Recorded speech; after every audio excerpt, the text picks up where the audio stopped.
Hi, it's Steve. Today we'd like to show you how to replace the door shelf retainer on your refrigerator. It's a really easy repair. Let me show you how we do it. Now, to replace the door shelf retainer, we'll start by opening the refrigerator door up.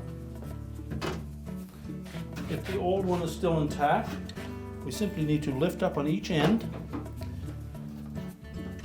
and then pull it away, discard the old one. Take this opportunity to thoroughly clean that bottom shelf. And when we install the new one, you'll note that there are some notched openings on either end of that shelf retainer, and they need to lock into these projections on the inner door liner of the refrigerator. So simply slide it in above them, press it down into place, make sure it's locked securely on both sides.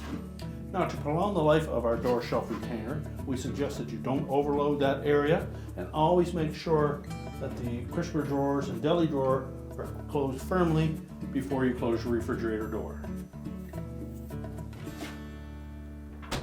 And our repair is complete.